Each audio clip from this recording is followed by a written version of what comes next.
To create a pull quote, what you're going to do is find a quote within the article that you feel is very eye-catching. It's going to draw the reader into the article. It's kind of like the teasers or the cover lines that you put on the front of the covers of the magazines. It's going to tell you a little bit about the article. So I'm just going to grab this part right here. Fast food is typically very poor in terms of nutrition. And you don't have to use the entire sentence. You can just use part of the sentence. I'm going to copy this. I'm going to create a new text box. And I'm going to paste it in there.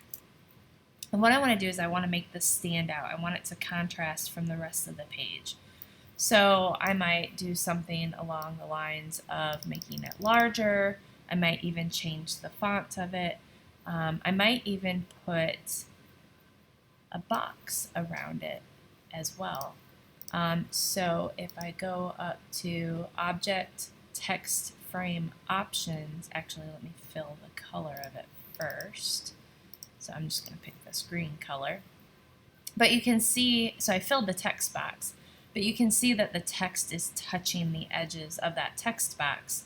So I'm going to go to Object, Text Frame Options, and in here I can create some spacing within that box. So I can kind of, oh, let me hit preview. So I can kind of hit, kind of create like a little margin within that text box, which is going to help space that out a little bit better. So I can hit OK. Maybe I'm going to center this text in that text box instead. I do need to put quotation marks around it. But there's other ways that you can do this, more creative ways to do this. So if I were to Google creative pull quotes and click on images, you can see all these different ways that pull quotes can be created. So maybe it's inside a shape with some quotation marks kind of out to the sides here.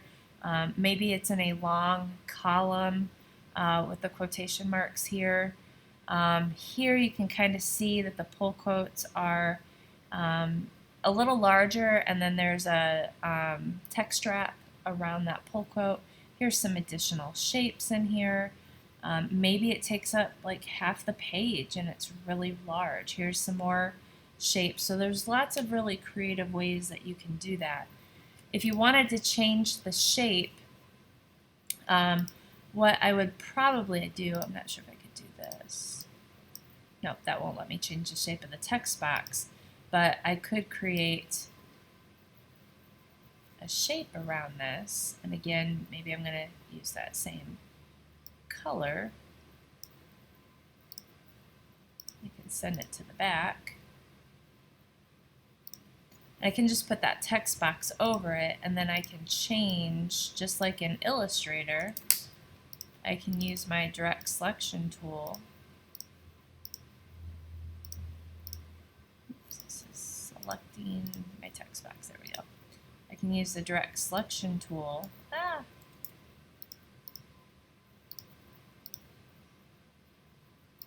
to change the shape of my text box, and then I can just group those together.